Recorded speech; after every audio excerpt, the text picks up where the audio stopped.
Comment on s'organise quand on est une entrepreneuse et en même temps quand on est une maman, quand on a plusieurs entreprises, quand on a aussi plusieurs activités au sein de ces entreprises-là, quand on a envie de faire plein de projets et surtout quand on n'a plus 20 ans ou 25 ans pour faire vraiment ce qu'on veut dans notre gestion du temps et dans notre organisation. Et aujourd'hui, je reçois Natalia Montfort. C'est un vrai plaisir de la recevoir.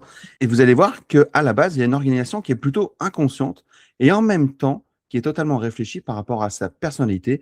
Et je crois que là, dans cet épisode, on peut vraiment parler d'adapter sa gestion du temps et son organisation par rapport à sa réalité de vie. Et on voit ça tout de suite. Bienvenue dans OBT. Ici, avec Pascal, on prend la productivité à contre-courant. Pas de leçon de morale. On discute, on partage nos méthodes, nos galères aussi. Et surtout, on dézingue la culpabilité que vous balancent tous les gourous du « fais plus, dors moins ». Le but, que vous passiez un bon moment et que vous ayez envie de passer à l'action, tranquillement, à votre rythme. C'est super bien présenté, Kev. Ce que je vous propose, c'est qu'on attaque tout de suite. Bonjour Natalia, un grand merci à toi d'avoir accepté cette invitation dans mon modeste podcast. Merci à toi, je suis très contente d'être là et enfin qu'on puisse se parler en direct en vrai. Ouais, tout à fait, exactement. C'est vrai on se suit depuis quelques temps sur les réseaux, on est aussi dans la communauté The Square avec Caroline Millot, mais c'est vrai qu'on s'était encore jamais parlé en vrai. Donc, ravi de t'accueillir dans le podcast. En plus, déjà aussi pour plusieurs raisons. C'est parce que déjà, j'apprécie tes contenus, j'apprécie aussi ce que tu dégages dans tes contenus. Aussi la personne, quelque part, que tu es, même si on se connaît pour l'instant qu'à travers les réseaux. Et aussi, je suis content de recevoir quelqu'un aussi avec qui on a pas mal de trucs en commun. Tu as un podcast qui date d'ailleurs depuis pas mal de temps maintenant. Tu as un organisme de formation certifié Calliope. Pareil. Tes parents, tes mamans, pareil. Une agence de com. Alors moi, c'est plutôt une agence web, mais quelque part, ça peut se rejoindre aussi. Il y a de nombreux points communs là-dedans. Donc voilà, ça va être hyper intéressant de voir comment tu gères ton temps et ton orga avec tout ça. J'ai assez parlé. Je te laisse te présenter. Dis-nous tout. Merci beaucoup. Comme tu dis, on a plein de points communs et c'est vrai que ça fait plaisir de pouvoir partager. Rapidement, moi, je suis bordelaise, pas de naissance, mais j'habite à Bordeaux en tout cas. Comme tu l'as dit, j'ai un podcast qui s'appelle Astuces de com. Ça fait à peu près 5 ans et le temps passe vite, on se rend pas compte. Bravo, 5 ans. Un épisode toutes les semaines? Ouais. Et là, tu vois, par exemple, pendant l'été, je me suis un peu motivée. J'ai une série, il y avait 2 épisodes par semaine. Je sais pas ce qui m'a pris. Ah ouais. J'aime pas les challenges, je crois. Et puis après, j'ai aussi, comme tu l'as dit, donc une agence de conseil en stratégie de communication. Donc on dit agence, mais j'ai une petite équipe, c'est pas non plus une grosse agence. Et donc mon agence était certifiée Calliope. Et là, depuis quelques mois, je me suis associée avec une amie pour carrément créer une entreprise et créer un centre de formation, donc séparé de mon agence. D'accord. Voilà. Jusqu'à maintenant, c'était la même entité. Ouais, c'était la même entité. Mon agence était aussi centre de formation et j'avais envie, suite à mon congé mat, etc., je sais pas, j'avais besoin d'un nouveau projet et puis je voulais plus le faire toute seule, je voulais le développer. Donc voilà, on a décidé ça. Ok, très cool. Et ça va, Calliope? Pas trop chiant? Ça si, on peut le dire. Surtout que j'ai passé mon audit Calliope pour mon agence de com et 6 mois après, j'ai dû repasser un audit pour comme si j'étais une nouvelle entrante. C'est débile, c'est complètement débile. Bon, au moins, j'étais prête, mais c'est vrai que c'est beaucoup de boulot, de stress pour… voilà. Ouais, non, mais moi, c'est pareil. Au départ, j'avais lancé mon organisme de formation, j'étais en micro. Je suis passé en SASU. Tu changes le numéro de SIRET de machin. Et il y a tout. Alors, ils ont pu faire le transfert du certificat, donc j'ai pas eu tout à repasser, heureusement. Mais sinon, mais à la base, je m'étais renseigné. Ah bah non, faut tout repasser, faut tout repayer, machin. Attendez, les gars. Ouais, c'est ça. Et c'est bon, maintenant, on y est, on avance. Mais c'est vrai que Calliope, après, c'est bien parce que ça permet aussi de qualifier un peu les centres de formation, parce qu'il faut quand même être motivé pour le faire. Mais après, tu vois, je trouve qu'il y a des choses qui demandent, qui sont pas du tout indispensables, surtout pour les petits organismes. Et du coup, qui faussent même la qualité du travail, parce qu'en fait, on le fait juste pour Calliope, alors que ça n'a aucun intérêt dans notre quotidien. Voilà. Ouais. Non, mais tout à fait d'accord. On va pas faire un débat sur Calliope, mais moi, je pars du principe que quand tu es bon, que ce soit Calliope, pas Calliope, les clients, ils restent ou ils viennent. Quand tu n'es pas bon, tu dégages. Enfin, je veux dire, le marché, il fait sa loi tout seul. Il n'y a pas besoin de Calliope, il n'y a pas besoin de machin. Mais bon, c'est comme ça. Ok, donc ton organisme de formation, ton agence, du coup, que tu as scindé, enfin 2 entités, du coup, différentes. Aujourd'hui, qu'est-ce qu'on va dire, qu'est-ce qui te rapporte le plus? Enfin, pas rapporter, mais quelle est la part de chiffre d'affaires. Ouais, la part de chiffre d'affaires entre ton organisme de formation et ton agence de com? De toute façon, l'organisme de formation, là, c'est récent, ça n'a que quelques mois. Donc après, Ok. je sais par contre le pourcentage de formation, tu vois, sur mon chiffre d'affaires en Ouais. général. Je dirais que 70%, c'est mon agence de conseil en communication parce qu'elle a 10 ans. Enfin, là, Ouais. je vais fêter 10 ans. Ouais, 2016, je crois, c'est ça? Ouais, exactement. Ouais. Bravo.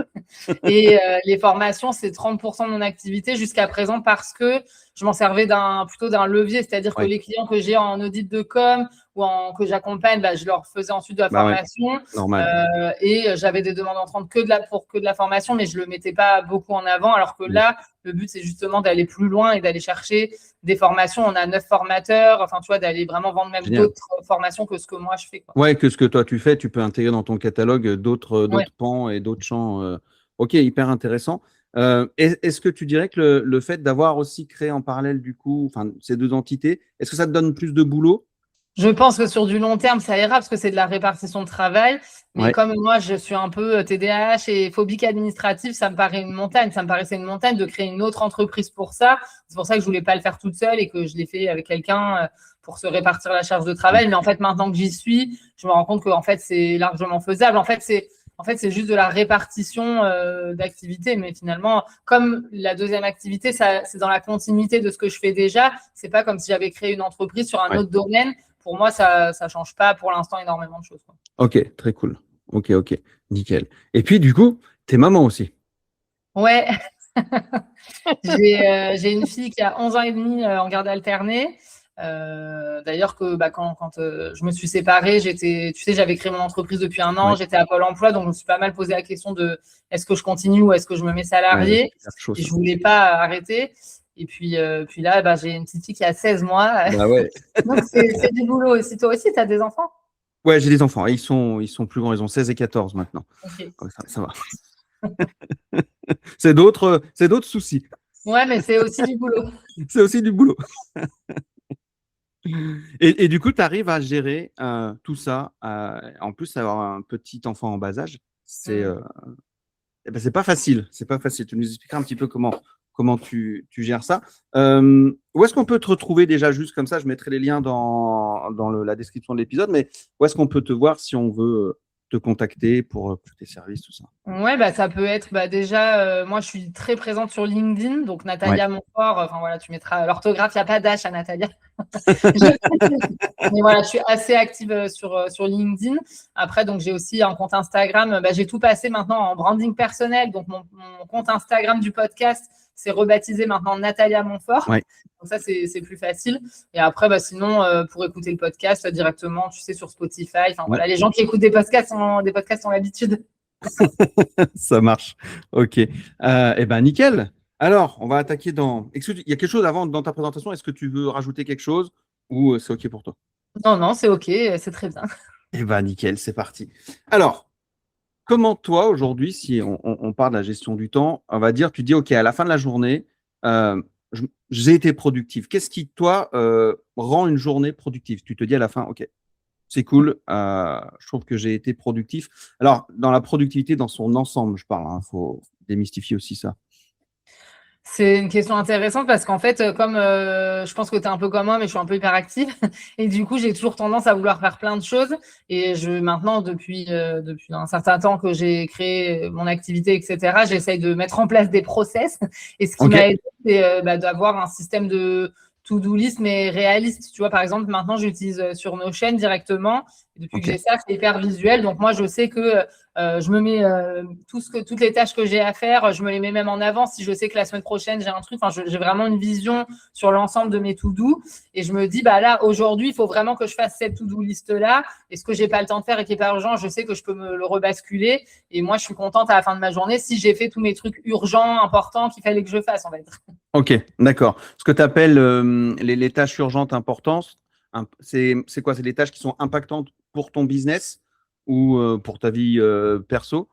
Là, je parle plutôt pour mon business. Ça va être, par exemple, tu sais, j'essaye de classer quand j'ai par exemple, des devis à envoyer ou des prospects. Ça, pour moi, j'essaye de le faire assez rapidement. Quand j'ai, par exemple, des clients, tu sais, que j'accompagne en coaching et je leur fais on fait des rendez-vous réguliers, je dois leur envoyer un compte rendu. Ça, pour moi, c'est hyper urgent parce que c'est pour les faire passer à l'action. Ouais. Ça va être tout ce genre de tâches. Et après, j'ai toujours des sujets de fond qui sont, par exemple, je sais pas moi, réfléchir à mes prochains épisodes de podcast, mettre en place, je sais pas, telle newsletter, etc. Donc ça, c'est des sujets de fond que je me mets toujours quand même à date clé. Mais je sais que si je le décale, c'est pas trop grave, tu vois. Ouais, ok. Et par contre, pour éviter de les procrastiner, je me mets aussi des blocs dans mon agenda. Par exemple, tu vois, je sais pas si toi tu fais pareil, mais pour les podcasts que j'enregistre toute seule, j'ai des temps dédiés dans mon agenda et j'essaye de pas y déroger, tu vois. Sinon, après, c'est toujours le truc que tu repousses et puis voilà. Ouais, et puis après, tu es dans le rush, puis tu sors pas l'épisode, et puis tu galères, et puis. Exactement. Non, je suis d'accord avec toi. Et moi, ça fait partie d'ailleurs même si on peut les décaler, j'essaye justement que ce soit un non négociable. Moi, l'enregistrement, j'ai une chaîne YouTube aussi sur le web, et je me force à avoir des créneaux dédiés à l'enregistrement, au tournage du podcast ou des vidéos, et j'essaie vraiment de ne pas les déplacer parce que sinon, après, c'est de la vraie procrastination parce que ça prend du temps, mine de rien, de Ouais, faire puis ça rajoute du stress, hein. Et moi, je sais que, tu vois, les tâches que je déteste, donc tout ce qui est compta, admin, etc., je m'étais mis des temps dans mon agenda, mais à chaque fois qu'on me demandait des rendez-vous, je dis, ah bah oui, c'est bon. Du coup, j'étais en retard, mon compta m'engueulait. Et du coup, après, je me retrouvais à bosser le soir. Donc là, il m'a fallu un déclic où j'en ai eu marre, où j'étais épuisée. Puis quand tu as un bébé, de toute façon, tu n'as pas le choix. Donc maintenant, je me suis vraiment découpée. Par exemple, je sais que le mercredi, souvent, c'est mes visios, les rendez-vous un peu podcast, etc. Le lundi matin, c'est réunion d'équipe. Lundi après-midi, c'est admin. Enfin, tu vois, j'ai vraiment des temps où moi, psychologiquement, je sais que tel jour, je fais plutôt ça. Et en fait, ça m'a beaucoup aidé de faire ça. Et même, tu parlais de temps perso, parce que ça aussi, je l'avais un peu mis de côté. Et là, je me suis rendu compte que j'avais besoin, moi, de me défouler, de faire du sport, etc. Et donc, maintenant, j'ai même mis, pareil, dans mon agenda, des temps dédiés pour faire mon sport, mes activités. Et j'essaye de ne pas y déroger, tu vois. Eh ben, c'est très bien et c'est vraiment ce que je suggère en général. Il ne faut pas dissocier l'agenda pro et perso parce que justement, dans ton agenda, tu as le pro, tes blocs qui sont non négociables, qui sont hyper importants. Puis tu as aussi tes blocs importants pour toi et tu es obligé de les mettre. Si tu ne les mets pas, tu ne le feras jamais, en fait. Surtout quand tu es entrepreneur. Et encore, toi, tu as des bureaux. Oui. Tu as des bureaux, ce qui te fait que tu sors de chez toi. Oui. Mais quand tu. Enfin, moi, je sais que j'ai pas de bureau, je bosse de chez moi. C'est encore plus dur à décrocher du taf quand tu es en plus chez toi, etc. Bon, il y a plein de process. Mais moi, justement, je veux rendre mes bureaux. Ouais, j'ai vu que tu avais mis une annonce. Parce qu'ils sont loin de chez moi, donc je vais quand même prendre des bureaux, mais plus près de chez moi. Mais en fait, là, récemment, j'ai eu un déclic où je me suis dit, pourquoi tu te forces à aller tous les jours au bureau? J'ai 2 heures, en comptant les embouteillages matin et soir, ça me prenait 2 heures par jour. Donc là, j'ai réduit les jours où je vais au bureau. Et grâce à ça, je finis plutôt mes journées parce qu'en fait, j'ai pu avoir 2 heures de plus de travail. Donc ça aussi, en fait, tout se cale au fur et à mesure. Et souvent, on a besoin d'un déclic pour se dire, non, mais là, c'est plus possible. Exactement. Et c'est une des raisons pourquoi j'ai pas de bureau aussi. C'est parce que pour l'instant, j'ai pas trouvé de bureau à moins de 10 minutes de chez moi. Et c'est hors de question que je passe 1 heure dans les transports et des trucs comme ça. Et moi, quand je fais du télétravail, j'adore, tu vois, j'adore bosser de chez moi et tout, mais je sais que j'aime ça parce que j'en fais pas non plus tous les jours et que je vois plein de gens, je fais plein de trucs, etc. Mais par contre, c'est sûr que si j'ai plus du tout de bureau et que je bosse que de chez moi, en plus, j'ai pas de bureau chez moi, je bosse dans le salon. Tu vois, c'est pas tenable sur du long terme. Surtout que moi, j'ai besoin je fais des rendez-vous clients. Ah oui, des rendez-vous clients, bien sûr. C'est un truc depuis que la visio, avec les années Covid, finalement, entre guillemets, le truc positif qui est ressorti, c'est les visios, parce que maintenant, tout le monde a compris qu'on peut gagner du temps, alors qu'avant, c'était mal vu. Tu sais, quand tu proposes un rendez-vous en visio, c'était genre, tu as la flemme de venir. Alors, en fait, non, on est juste plus productif et c'est bien, quoi. Ouais, non, mais c'est tout à fait ça. Mais c'est marrant parce que j'ai l'impression qu'on a découvert la visio pendant le Covid. Moi, la visio, ça fait 15 ans que j'en fais de la visio, en fait. À l'époque, il y avait, comment ça s'appelait, Skype, je sais plus comment ça s'appelait, les trucs comme ça. Dans le monde, en tout cas, dans le monde du web, moi, j'ai toujours bossé avec des développeurs en visio, en machin. Et c'est marrant parce que les années Covid, c'est incroyable ce qu'on peut faire. Ça a fait gagner certaines choses en productivité, justement. Oui, tout à fait. Alors, tout le monde ne peut pas faire de la visio, on est d'accord. Il y a plein de métiers où la visio, elle n'est pas possible à faire. Mais moi, je dis que si on peut la faire, voilà. Après, c'est vrai que le contact humain reste intéressant aussi et sympa. Pour ça, pour certains clients, on fait par exemple un rendez-vous sur 2 en vrai, un rendez-vous sur 2 en visio. Enfin, c'est sûr que c'est pas pareil. Parce qu'en plus, quand tu es en visio, tu vas plus droit au but. Enfin, tu vois, tu as moins le côté tu veux un café, on discute. C'est vrai, c'est vrai.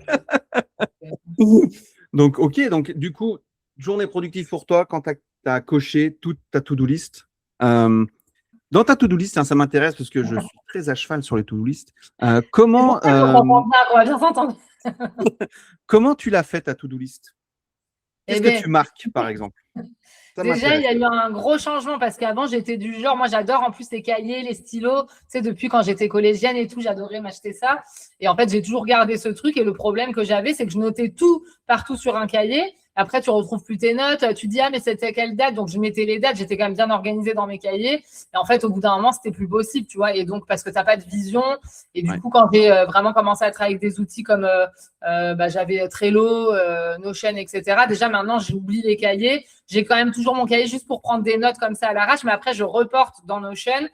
Soit mes to-do, etc. Donc ça, c'est déjà hyper important. Et après, comment je m'organise, en fait, ça dépend des urgences, des sujets, etc. Tu vois, mais j'essaye de fonctionner par code couleur, par priorité. Je sais aussi que dans ma journée, toi, comme tu es aussi très présent sur les réseaux sociaux, ça va te parler. Et puis, peut-être les personnes qui nous écoutent, quand on crée du contenu sur les réseaux sociaux, il faut quand même passer du temps aussi, par exemple, pour les commentaires, les messages, etc. D'autant plus que moi, c'est mon métier. Donc, du coup, je sais que tous les jours, normalement, je démarre ma journée. Quand j'arrive au bureau ou même de chez moi, je prends toujours au moins 30 minutes pour aller sur les réseaux sociaux. Après, pareil, je ne me prends pas de rendez-vous tout de suite parce que je check mes mails. Mes mails, je les ai classés dans quand c'est urgent, j'y réponds tout de suite. Et quand c'est pas urgent, je les mets dans une boîte qui s'appelle à traiter et que je me suis mis un créneau en fin de journée pour m'en occuper. Mais tu vois, je vais d'abord faire ça tous les matins. Et ensuite, souvent, selon le jour, tu vois, si c'est un jour d'admin ou un jour de rendez-vous client ou un jour podcast, je commence mes missions, tu vois. Mais j'ai toujours ce créneau le matin où je fais tout ce qui est réseaux sociaux et mails. Et pareil, entre midi et 2, et pareil en fin de journée, quoi. Ok, d'accord. Et quand tu dis, ok, je dois faire mes réseaux sociaux, c'est marqué dans ta tâche réseaux sociaux ou c'est marqué exactement ce que tu dois faire? Quand c'est là, ce que je te dis, les 30 minutes, ça, je ne l'ai pas mis dans mon agenda parce que je commence ma journée comme ça. Par contre, quand c'est des sessions de batching, puisque moi, je conseille à tous mes clients de faire ça, tu sais, par exemple, tu te bloques une demi-journée, tu fais 2 semaines ou un mois de contenu. Là, moi, je me marque dans mon agenda, c'est batching réseaux sociaux, tu vois, ou batching podcast. Enfin, je me note quand même précisément la mission que je dois faire. Mais par contre, je la redécoupe pas en tu fais les textes, parce que moi, c'est mon métier, donc je sais, je sais comment faire. À la fin, tu sais tu sais le temps que ça te prend, etc. Ouais, c'est ça. Mais moi, mes clients, quand ils démarrent avec le batching, pareil, je leur dis de vraiment se faire des batchings dédiés. Par exemple, est-ce que tu te bloques une demi-journée et tu fais tous tes posts, textes et visuels et tu programmes? Ou alors, est-ce que tu te fais 1 heure de rédaction, après 1 heure de visuel, après 1 heure de programmation? Moi, je leur conseille quand même de bien faire ça, tu vois. Ouais. Je suis d'accord, je pense que le batching, c'est important. Et ce qui est important dans le batching, à la rigueur, on peut tout faire d'un coup, mais c'est comme, toi, par exemple, dans la création de contenu, tu dis, allez, je vais faire un post. Le post, ça veut dire qu'à un moment donné, il faut trouver l'idée. Après, il faut l'écrire. Après, il faut faire le visuel. Donc, déjà, tout ça, ça peut prendre, allez, une demi-heure. Toi, pour quelqu'un qui ne sait pas trop, même 3/4 d'heure, des fois. Mais le problème, c'est que si la personne, elle se dit, je vais faire, je ne sais pas moi, 10 contenus, ça va lui prendre 6 ou 7 heures, tu vois. Ouais, c'est pour ça qu'il faut faire par rapport à sa personnalité aussi, à son fonctionnement. Exactement. Et c'est pour ça, moi, je leur dis toujours, il faut que vous connaissiez, dans la tâche faire mon contenu réseaux sociaux, il y a des actions. Et les actions, pour moi, c'est hyper important. Il faut connaître combien de temps tu mets pour faire les actions. C'est comme ça, qui dit, je vais faire une vidéo YouTube. Ma vidéo YouTube, c'est-à-dire que tu prépares ton setup, tu prépares ton script, tu tournes, tu machin, tu enregistres, tu exportes, tu montes. Ça peut vite te prendre 6-7 heures. Donc, celui qui a dit, je vais faire ma vidéo YouTube, et puis je vais répondre aux mails, et puis je vais enregistrer un podcast dans sa même journée. Oui, c'est pas. Non, il n'aura jamais sa to-do list de terminer parce qu'il ne sait pas exactement combien de temps ça lui prend. Et c'est important de ventiler. Je trouve de batcher. Soit tu dis, ça me prend une journée, ça me prend 7 heures. Le lundi, c'est ma vidéo YouTube. Ou alors, tu batches toujours. Ou en soumission. Voilà, exactement. Et c'est vrai qu'en plus, ça paraît moins une montagne. Souvent, c'est vrai parce que toi et moi, je pense, comme on a l'habitude, on sait le temps que ça nous prend, mais quelqu'un qui démarre là-dedans, pas mal de le redécouper en petites missions parce que souvent, les gens qui procrastinent, c'est ça, c'est que soit ça leur paraît une montagne et du coup, ils se disent non, mais je peux pas. Alors que si tu fais, par exemple, le lundi, tu fais déjà, tu réfléchis à ton sujet de vidéo. Voilà. Par exemple, le mardi, tu écris le script. Le mercredi, tu tournes. Le jeudi, tu montes, mais ça te fait des petites tâches et ça te laisse du temps pour faire d'autres choses. Exactement. C'est plus motivant que de se dire oh là là, faut que je me bloque, je vais pas y arriver. Voilà, c'est ça. Après, sinon, tu tombes dans ce que j'appelle moi l'effet falaise et tu dis oh, putain, il y a tout ça à faire. Exactement. Je vais jamais y arriver. Mais c'est pour ça que c'est hyper important les to-do list parce que moi, ce que j'ai le plus en coaching, c'est je termine jamais mes to-do list, ça me déprime. Ah oui. Ouais. Et en fait, quand tu vois, c'est que des listes de tâches, mais du style, je dois faire un site internet pour le client, je dois faire une vidéo YouTube, je dois machin. Je vais ouais, mais si tu mets ça dans la même journée. C'est pas possible, quoi. Sauf si tu dors jamais. Quoi. Oui, c'est vrai, tu as raison. Hein. C'est vrai que moi, avant, c'était ça aussi qui me bloquait. Et depuis que j'ai bien mis en place le découpage en petites missions, ça permet, tu vois, quand je devais faire, par exemple, un lead magnet qui, pour moi, parce que je voulais faire un quiz, ça me paraissait une montagne. Et en fait, Marlène, qui est venue sur ton podcast, avec qui on s'entend bien et elle m'a coachée aussi. Et en fait, elle m'a accompagnée un peu là-dessus pour m'organiser. Et en fait, on l'a redécoupé en petites missions. Et c'est ça qui m'a poussé à aller au bout du truc, quoi.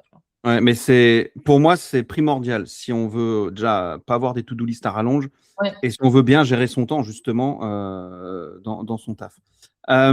Toi, le temps pour toi, la productivité, machin, est-ce que tu as un rapport particulier avec ça? Est-ce que ça a évolué avec le temps? Si on regarde la Marlène d'il y a 10 ans, par exemple, la Marlène, pardon, on a parlé de Marlène juste avant, la Natalia d'il y a 10 ans et la Natalia d'aujourd'hui, est-ce que tu as évolué par rapport à ton rapport au temps, en fait?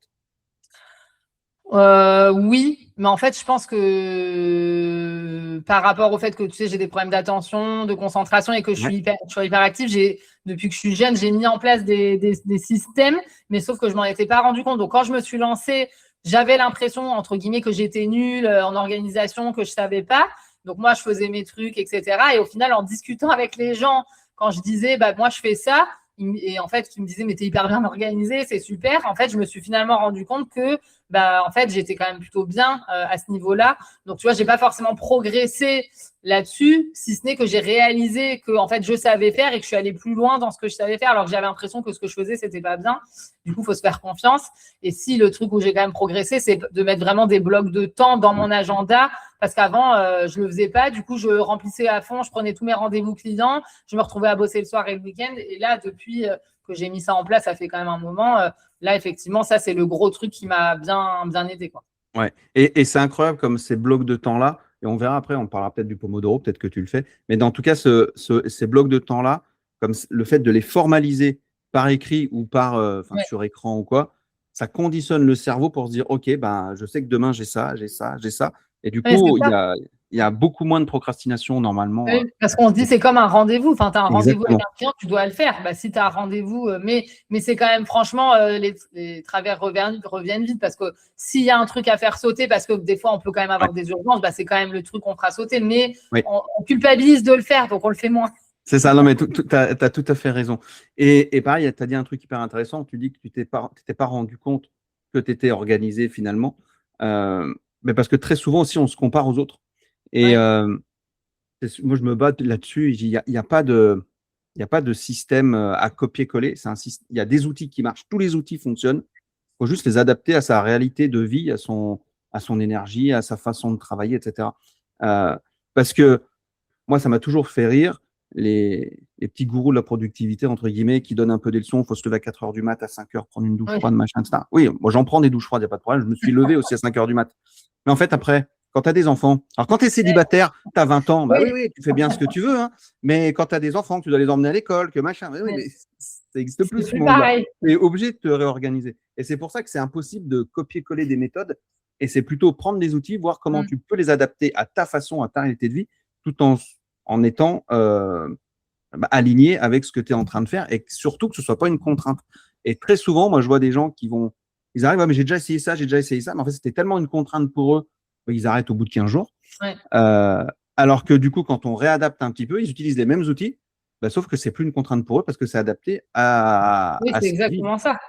Mais en fait, on entend tellement de choses aussi. Puis comme souvent, on veut faire les choses bien, on se dit, je vais essayer ça. Mais déjà, le fait d'essayer plein de trucs en même temps, bah, ça peut pas marcher. Je pense qu'il vaut mieux faire étape par étape, petit à petit, pour ancrer les choses dans le temps et après bah, faire de mieux en mieux et s'améliorer.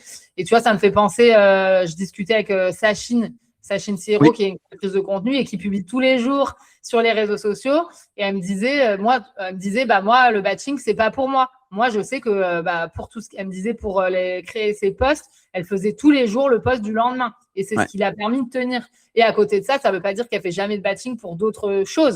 Donc, exactement. En fait, et moi, quand elle m'a dit ça, ça m'a aussi fait pareil, me rendre compte que des fois, je me mets un peu trop la pression. Et voilà, en fait, il faut vraiment trouver le truc adapté au moment selon la tâche qu'on a à faire, tu vois. Et exactement. C'est pas parce que tu vas faire du batching pour faire des visuels, par exemple, que tu vas faire du batching pour faire des réseaux sociaux. Ça se trouve, ça correspond pas. Ça se trouve, ça correspond. Ça se trouve, ça correspond pas. Mais c'est là, justement, où on adapte les choses. C'est comme le Pomodoro, le fameux Pomodoro, il faut faire 25 minutes. Déjà, scientifiquement, il n'y a jamais rien qui a été prouvé qu'il fallait faire 25 minutes. Mais en fait, moi, quand je fais de la compta, j'en fais beaucoup moins maintenant parce que j'ai mon comptable, machin et tout, et je ne supportais pas ça comme toi. Je pouvais, 25 minutes, c'était déjà beaucoup, tu vois, quand je faisais de la compta. J'avais mon bloc compta. Mais par contre, quand je vais créer une formation, je vais rester 50, 60, 90 minutes. A priori, jusqu'à 90 minutes, on arrive à rester à garder la même énergie. Après, ça décline selon les dernières études. Voilà, mais tu fais pas, c'est pas parce que le Pomodoro c'est 25 minutes que je vais faire 25 minutes pour ma formation, puis je reprends, etc. Non, quand tu es dans le flow, dans quelque chose que tu aimes, va jusqu'au bout de ton truc. Et puis quand c'est des tâches que tu n'aimes pas, et on revient à ce fameux effet falaise, etc., qu'il ne faut pas trop procrastiner, parce que sinon tu procrastines, 25 minutes de compta, ça m'allait très bien. Puis j'y ventilais sur la semaine. J'avais 2-3 blocs de Pomodoro de 25 minutes, mais parce que je ne pouvais pas faire 50 minutes de compta, ce n'était pas possible. Ça me saoulait. Moi, je n'ai jamais vraiment testé officiellement cette méthode, mais je pense que je le fais inconsciemment. Parce que de toute façon, quand il y a un truc, moi, je bouge tout le temps, donc je me lève, je vais chercher un verre, je vais faire un truc, un verre d'eau, je précise. mais oui, après, quand c'est un sujet qui nous plaît, moi, je sais que comme je suis focus, je ne peux pas m'arrêter au bout de 25 minutes, j'ai envie d'y aller, et voilà. Mais par contre, le truc que je fais, c'est que je réponds jamais au téléphone. Enfin, jamais. Déjà, parce que les rares fois où je me dis, bon, allez, je réponds, c'est soit du démarchage, soit d'un stagiaire, un alternant. Et donc, en fait, maintenant, je réponds jamais au téléphone, j'écoute le message et je rappelle derrière, ensuite, en fin de journée, ou si c'est urgent, je rappelle. Mais moi, je réponds plus au téléphone parce qu'en fait, ça me coupe trop. Tu vois, quand tu passes 30 minutes avec quelqu'un au plein milieu de ta journée, que tu as des trucs à faire. Donc, moi, pareil, j'ai mes créneaux de rappel qui sont plutôt en fin de journée, sauf cas particulier. Tu vois. C'est hyper intéressant ce que tu dis. Ça, c'est quelque chose que moi, je vois beaucoup. Mes clients, ils ont du mal à gérer avec ça, surtout qu'ils se disent, ah, mais si je rate un appel, je rate un client. Pour faire simple, c'est un peu le raccourci. Moi, je me disais ça aussi avant. Ouais, mais en fait, sinon, tu n'avances jamais. C'est pas possible. Et moi, je pars du principe que quand tu fais une tâche, tu coupes toutes les notifications, les machins, justement pour pas être dérangé et pas être. Et c'est vrai que moi, les seuls quand je suis en mode deep work, là, en boss, c'est mes enfants et ma femme et puis mes parents. C'est les seuls qui peuvent faire sauter le mode, en fait, qui peuvent m'appeler. Mais sinon, il n'y a personne. Et effectivement, c'est hyper intéressant ce que tu dis. Ça veut dire que tout à l'heure, pareil, tu disais pour tes mails, les mails urgents, tu les faisais rapidement, mais tous les autres mails qui étaient à traiter, tu les faisais en fin de journée, tu avais un créneau pour ça. Pareil pour tes coups de fil. Qu'est-ce que tu en penses de ça, justement? Combien de créneaux tu as pour lire tes mails? Est-ce que tu as juste le créneau de la fin ou est-ce que tu en as plusieurs dans la journée? Non, je le fais le matin en démarrant la journée, je le fais en reprenant après avoir mangé et avant de partir du bureau. Nickel, du bureau ou de chez moi, avant de fermer mon ordinateur. Ça, c'est vraiment important, je fais ça. Et après, oui, depuis toujours, moi, où j'ai mis en place cette manière de faire, en fait, c'est beaucoup mieux. Et tu vois, pareil, quand tu discutes avec des gens, tu sais, les notifs qui arrivent. De toute façon, j'ai enlevé mes notifs de mails qui arrivent. Parce qu'en fait, c'est hyper déstabilisant. Tu es en train de bosser sur un audit et là, tu vois tel client. Ah, est-ce que tu as fait ça? Tu as envie de lui répondre? Enfin, ça va pas. Donc, j'ai fait sauter toutes mes notifs. Même sur mon téléphone, j'ai enlevé mes mails pro. Et en fait, ça, c'était une grande décision.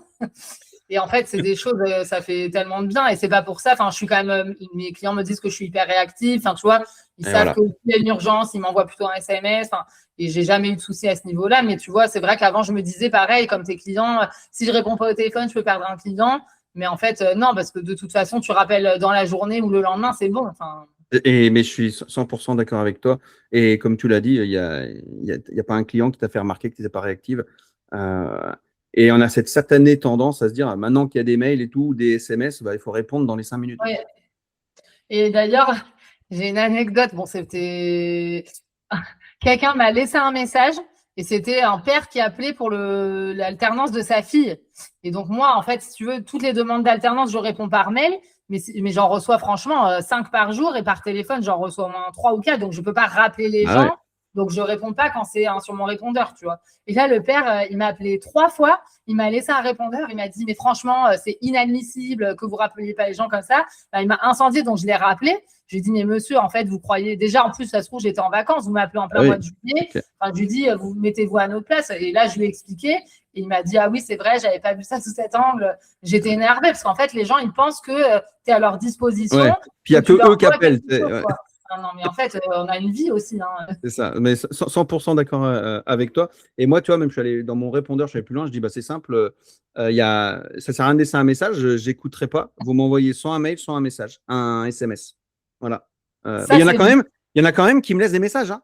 Tu sais, tu le vois, il y a marqué machin, et c'est un message. Mais t'as pas entendu? Non, moi, je ne sais plus là si je l'ai fait sur mon répondeur actuel, mais pendant un moment, j'avais dit, en gros, laissez-moi un message, etc. Par contre, pour toute demande d'alternance, de recrutement de stagiaires, etc., je ne rappellerai pas, envoyez-moi un mail. Tu vois. Et ça, c'est vrai que ça fonctionnait bien. Faudrait que je ça filtre aussi. Donc, et comme ça, les gens aussi, ils se disent, OK, bon, il ne répond pas. Si c'est vraiment, ils veulent bosser avec toi ou ils ont vraiment une demande à faire, ils vont faire l'effort d'envoyer un mail ou d'envoyer un SMS. Si c'est juste pour, j'ai trouvé ton truc sur Internet, je t'appelle et puis si tu ne réponds pas, j'en appelle un autre 2 minutes après, etc. Bon, voilà. Et je trouve que ça filtre aussi la personne avec qui éventuellement tu peux travailler plus tard. Enfin, quand on a j'allais dire, le luxe de choisir, de pouvoir faire ça. Je dis pas de faire ça peut-être quand tu démarres ton activité et que ok, tu vas. Mais ouais, je trouve que c'est important. Mais tu sais, même aux clients, je trouve, parce que pareil, au début de mon activité, dès que mes clients m'appelaient, je voulais toujours répondre tout de suite, etc.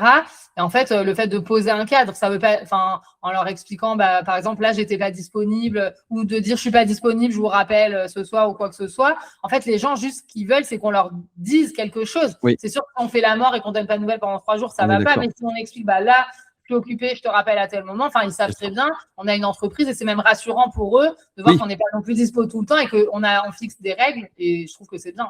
Exactement. Comme mes clients qui t'appellent hyper tard le soir, etc. ou le week-end. Avant, je me laissais faire. En fait, maintenant, ça, c'est pas possible. Quoi.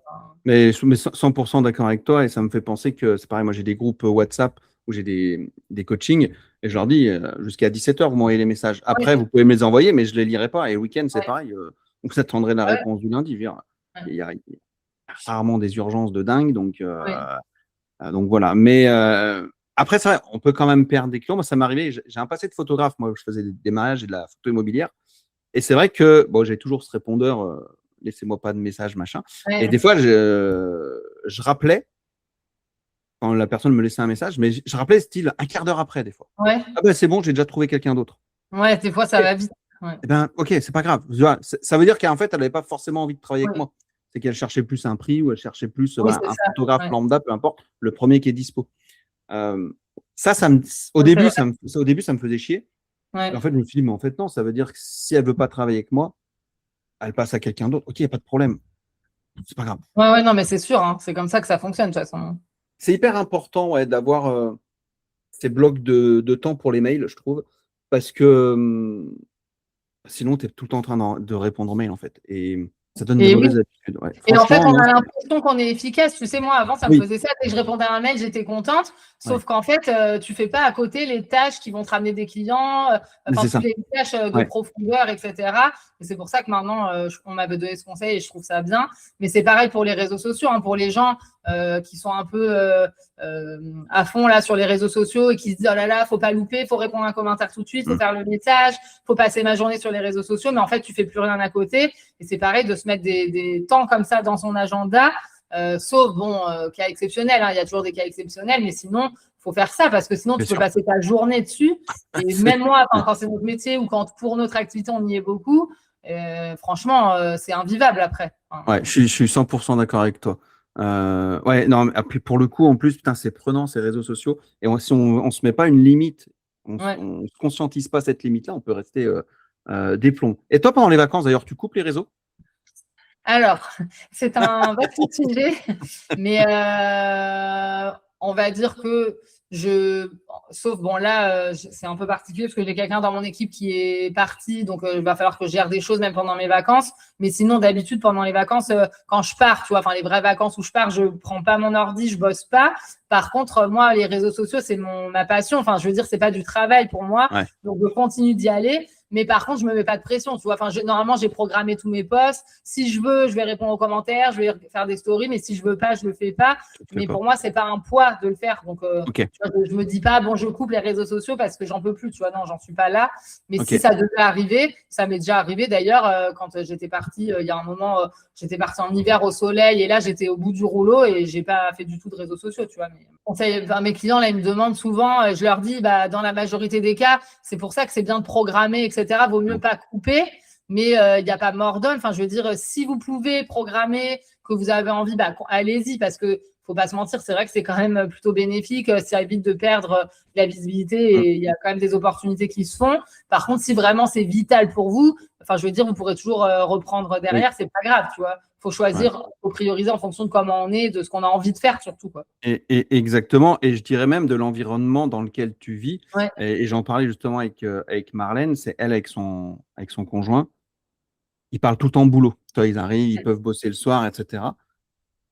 Elle dit, je sais que c'est pas très bien. Mais en fait, c'est pas que c'est pas bien. Si vous êtes alignés ensemble, si ça vous va ensemble. Et la question, c'est plutôt, voilà, est-ce que si toi, tu passes du temps sur les réseaux sociaux quand tu es en vacances, et est-ce que ton conjoint, il est d'accord ou pas? Est-ce que ça crée des conflits? Est-ce que ça crée pas des conflits? Là, il faut trouver un c'est ça. compromis, tu vois? Et puis, est-ce que tu le fais parce que tu as envie ou parce que tu as peur Exactement. de faire quelque chose si tu le fais pas? Enfin, c'est pas la même chose. Exactement. Et il n'y a pas de vérité, en fait. C'est tant que tout le monde est aligné, que ça se passe bien, bah, continue comme ça, en fait, si ça te plaît. Et parce que souvent, on parle de ce fameux équilibre vie pro, vie perso. Oui. Qu'est-ce que tu en penses, toi, de ça, d'ailleurs? Bah ça c'est intéressant parce que justement, j'y ai beaucoup réfléchi et tout le monde a plein de bons conseils, etc. Moi, mon idée, c'est en fait, il faut faire ce que tu as envie parce qu'il y en a, moi, pendant un moment dans ma vie, bah, quand je venais de créer mon entreprise, que je me suis séparée, j'étais en garde alternée, j'avais besoin de travailler. Enfin, quand ma fille était chez son père et que moi, je déprimais, bah, je bossais tout le temps. Enfin, j'avais plus de vie, je bossais le soir, je bossais le week-end, mais ça m'allait et ça m'a aidé à développer mon entreprise. Et par contre, quand elle était là, bah, je bossais moins, j'essayais d'être là pour elle. Et là, bah, le fait d'avoir un enfant, mais je suis avec le papa, enfin, tout se passe bien et on est tout le temps ensemble. C'est pas le même rythme de vie puisque tu as ton enfant tout le temps. Donc, il faut trouver une manière de faire. Donc, j'essaye d'inclure dans mon temps, dans mes journées de travail, du temps pour le sport, pour mes rendez-vous médicaux. Alors qu'avant, je culpabilisais de me dire, bah non, mais en fait, c'est comme ça. Enfin, tu vois, et moi, je trouve que c'est important de faire comment nous, on pense que c'est bien au moment où on le fait, tu vois. Oui, et puis ça ne veut pas dire que c'est figé dans le temps. Moi, je vois, je n'ai pas du tout la même organisation quand j'avais 25, quand j'avais 30 et quand j'ai maintenant presque 45. Je veux dire, évidemment que ça évolue, c'est mouvant, il faut que ce soit flexible. Et puis, plus on vieillit, plus on a besoin de temps pour soi, je pense. Je suis 100% d'accord avec toi. Alors qu'avant, je me disais, même si j'aime toujours mon travail, c'est ma passion. Donc, je suis contente à chaque fois, mais je sens quand même que j'ai besoin de faire autre chose, tu vois, de faire du sport, de la danse, de faire des choses, quoi. Et avant, j'avais moins ce besoin, je pense. C'est vrai que, mais surtout quand on est entrepreneur, quand on est jeune aussi, on a envie, voilà, de bouffer un peu, de croquer un peu l'entrepreneuriat plein dedans, en fait. Alors moi, ça m'est jamais trop arrivé, mais parce que j'ai toujours préféré bosser moins et avoir beaucoup de temps libre. Faire ce que je veux de mon temps libre. Et j'ai toujours réussi à trouver ce compromis entre chiffre d'affaires très correct pour le peu de temps que je bossais, pour pouvoir me permettre d'avoir du temps libre. Et après, c'est marrant, c'est que plus on vieillit, on se dit, OK, ça, c'était pas mal. Mais peut-être que si j'avais été plus jeune, j'aurais peut-être dû un peu plus capitaliser, bosser un peu plus pour avoir ce temps libre ici, mais avoir. Et c'est vrai que après, tu as plus de dépenses. Ce que c'est marrant, c'est que quand tu arrives vers 30, 40, tu as plus d'argent que quand tu as 25, quoi, tu vois. Oui. Et du coup, tu dis, ah putain, si j'avais plus bossé là, j'aurais peut-être pu savoir là pour faire ça, etc. Les projets, l'achat de maison. Voilà, exactement. Ouais. Parce que tu lèves un point, moi, pendant longtemps, j'avais ce truc de il faut bosser pour avoir de l'argent. Enfin, tu vois, les gens qui disaient en gros de bosser moins et d'avoir plus d'argent, pour moi, c'était abstrait. Je me disais, mais non. Et là, je suis encore en train de sortir un peu de ce schéma, tu vois, parce que pour moi, comme en plus, moi, mes prestations, c'est un peu quand même le temps. C'est du coaching, de la formation, du conseil. Il y a certaines prestations où c'est pas autant, mais la plupart du temps, c'est quand même, je suis payée entre guillemets autant passer sur les projets. Et du coup, j'ai eu du mal à me sortir de si je bosse moins, j'aurai moins d'argent. Tu vois. Donc, j'essaie encore de mettre en place des choses qui me permettent de faire du chiffre d'affaires, mais qui ne sont pas forcément en corrélation avec le temps que j'y passe. Ouais, le temps que tu y passes. Mais c'est ça qui est hyper important. C'est pas facile, je trouve, quand tu parles avec les gens, c'est souvent la problématique. Hein. Bah, bien sûr, c'est la grosse problématique. Et moi, j'ai toujours essayé justement de me démerder pour pas trop bosser, gagner suffisamment et faire ce que j'avais envie derrière. Mais parce que aussi, on est dans des métiers. Toi, moi, j'étais prof de tennis à la base et préparateur mental. Il y a 15 ans, je gagnais plutôt très bien ma vie à ce niveau-là. Par rapport au temps que je faisais, je devais faire entre 18 et 20 heures par semaine. Tu vois, c'est que dalle, quoi. Et pareil, après, quand je suis passé, j'ai monté mon agence web, etc. en 2009. C'était l'époque, les sites internet, je n'avais pas 50 000. Donc, pareil. Puis tu vendais ça, site internet, c'était 3 000, 4 000 balles. Enfin, tu fais pas grand-chose, quoi. Enfin, je veux dire, et quand tu es jeune, tu as 25 ans, tu es tout content. Et du coup, tu dis, pourquoi je bosserais plus, en fait? Et du coup, j'allais au ski, je faisais du sport, du machin. Et après, tu vieillis. J'ai toujours eu cette idée-là, mais en fait, tu te rends compte que tu as plus de charges, tu achètes une maison, tu machin, tu as des enfants. Et là, tu dis, ce que je gagnais avant, ça suffit peut-être plus maintenant, donc il va falloir redonner un petit coup de collier, etc. Mais je sais pas si c'est trop le sujet de ton podcast, mais moi, je me suis posé beaucoup de questions. Tu sais, quand je me suis séparée, que j'étais toute seule avec ma fille en garde alternée, parce que financièrement, quand tu es tout seul, tu te sépares, déjà, c'est difficile de trouver un logement, etc. Et en plus, moi, tu sais, quand tu crées ton entreprise, que tu as Pôle emploi au début, France Travail maintenant, tu as quand même des contraintes financières et tu te dis, est-ce que je prends le risque de continuer de rester à mon compte et est-ce que je vais trouver des clients, je vais réussir à m'organiser en termes de temps pour facturer assez ou est-ce que je me mets salarié? Et moi, je sais que c'était un sujet qui m'a beaucoup préoccupée et je me disais, mais c'est hyper frustrant parce que personne parle de ça, alors que quand tu es confronté, c'est dur, tu vois, de savoir quoi faire. Et un truc que je regrette pas, c'est de ne pas avoir lâché, tu vois, et d'avoir continué. Et pour pouvoir, aujourd'hui, je suis encore là, tu vois, donc je me dis que mais ça aussi, c'est une problématique que tu as quand tu es parent solo et que tu as ton entreprise à côté, de faire le choix entre est-ce que je garde mon entreprise ou est-ce que je me mets salarié. Oui, tout à fait, tout à fait. Mais de toute façon, c'est corrélé quelque part à la gestion du temps et de ton organisation. On dit toujours le temps, c'est de l'argent. Quelque part, c'est un peu vrai. Hein. C'est des réflexions. Il n'y a pas de bonne ou mauvaise solution, je pense. Il y a des solutions qui sont chacun adaptées à ce qu'on a envie, à être aligné ou pas. Et là-dedans, on doit trouver notre organisation de vie. Et après, voilà, on peut se faire aider, on peut se faire guider. Mais à partir du moment où tu calques pas quelque chose qui ne te correspond pas, il n'y a pas de raison que tu fasses de mauvais choix, en fait, en vrai. Tu as juste des ajustements, après tu fais des ajustements, quoi. Et tiens, ok, finalement, c'est pas si terrible, je vais peut-être faire comme ça. Et puis tu vois que si tu n'es pas capable de supporter la pression de l'entrepreneuriat, parce que il faut qu'il y ait du chiffre d'affaires qui rentre, ça, c'est le nerf de la guerre, mine de rien, on peut dire ce qu'on veut. Et peut-être que tu vas trouver te mettre salarié, ça va baisser ta charge mentale. Tu vas retrouver du temps pour ça aussi quand tu rentres le soir. Et tu vas dire, tiens, je peux m'inscrire à tel cours de sport, de machin. Tu as beaucoup moins de pression. Tu retrouves aussi ton énergie, etc. Et peut-être que ça correspond à cette personne-là, tu vois. Parce qu'on veut toujours opposer salarié et indépendant, mais c'est débile, je trouve. Oui, non, mais alors ça me saule aussi, notamment. Tu peux être en prison en étant entrepreneur, hein, je veux dire. Pendant un moment, tu sais, c'est vrai qu'il y avait cette image de, ce que tu viens de dire, et moi, je n'étais jamais d'accord avec ça, parce qu'en fait, il y en a, ils sont, en étant salariés, tu as beaucoup d'avantages aussi, et il y en a, c'est en étant indépendant qui trouvent leurs avantages prioritaires. En fait, c'est personnel, quoi. Tout à fait, tout à fait. Donc, il n'y a pas un qui est mieux que l'autre, c'est juste, bon. Voilà. Après, c'est des visions personnelles de chacun. OK. En parlant de ça, est-ce que toi, depuis que tu es entrepreneur, est-ce que tu as des routines le matin? Est-ce que tu mets en place des routines? Depuis que tu es maman, d'ailleurs, peut-être, ça a peut-être changé entre le moment où tu n'avais pas… Parce que tu as une fille de 11 ans aussi, quand même. Oui. Donc, comment tu étais avant 11 ans? Enfin, avant que tu aies l'enfant, ta fille de 11 ans. Qu'est-ce que tu as changé dans tes routines matinales? Et aujourd'hui, maintenant que tu as la petite pareille en bas âge, qu'est-ce que tu as changé là-dedans dans toutes ces routines-là? Et aujourd'hui, qu'est-ce que tu fais? Est-ce que tu as une routine ou est-ce que tu n'as pas du tout de routine, hein, ça se trouve, c'est totalement possible que tu n'aies pas de routine à partir du moment où... J'ai pas forcément de routine. Par contre, forcément, quand tu as un enfant en bas âge, il faut s'organiser parce que le matin, il faut s'en occuper. Donc, avec le papa, on s'organise. Souvent, d'ailleurs, c'est lui qui s'en occupe le matin et moi plutôt en fin de journée. Mais quand je suis là, par exemple, quand je suis en télétravail, je participe, etc. Ce que j'ai changé déjà, c'est de ne pas prendre de rendez-vous trop tôt le matin. Ouais. Sauf, voilà, pareil, si cas exceptionnel, je m'organise pour le faire, mais sinon, je ne prends pas de rendez-vous trop tôt parce qu'en plus, c'est le stress, si je dois venir à Bordeaux, les embouteillages, etc. Et ça me mettait un stress pas possible. Du coup, maintenant, mes premiers rendez-vous, je les mets plutôt à partir de 10h30, enfin, tu vois, 10h, 10h30 pour avoir le temps d'arriver, de lire mes mails, de faire les fameux trucs que je t'ai dit. Et sinon, non, j'ai pas de routine. Juste, moi, le petit-déj, c'est hyper important. Donc, je sors pas de la maison et je travaille pas tant que j'ai pas déjeuné. Et je suis plutôt salée que sucrée, tu vois. Mais ça… D'accord, c'est très bien. C'est même mieux. Voilà. Pour la santé, c'est même mieux.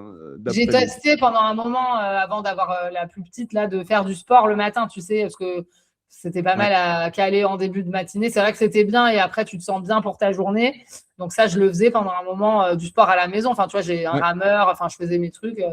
Et au final, là, je peux plus du tout le faire. Enfin, avec la petite, c'est pas possible. Ouais. Ou alors, il faut te lever plus tôt. Ouais, mais même après, si je la réveille, qu'elle réveille toute la maison, vraiment, tu vois, c'est… Donc non, je veux pas d'ennemis, je veux pas de problème, tu vois. Donc non, franchement, là, c'est juste un bon petit déj. Garder mes process de je commence pas ma journée tant que j'ai pas pris au moins 30 minutes, un peu réseaux sociaux, mails, etc. Et de ne pas prendre mes rendez-vous trop tôt. C'est vraiment juste ça que j'ai mis en place. Ok.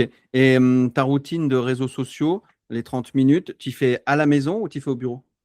Ça dépend parce que si par exemple, je sais que j'ai pas un rendez-vous au bureau et que je pars plus tard pour éviter les embouteillages, je le fais à la maison. Comme ça, je commence à bosser de chez moi et après, je pars et je mets moins de temps. Et sinon, si j'ai un rendez-vous, etc., je préfère partir plus tôt de la maison. Comme ça, j'ai moins d'embouteillages aussi. Donc, je me lève plus tôt, je pars plus tôt et je le fais au bureau. Tu vois, ça dépend vraiment de est-ce que j'ai un rendez-vous ou pas, quoi. Ok. Et est-ce que tu déjeunes avec ton téléphone à côté? Alors, faut pas le dire. Si je déjeune toute seule, oui.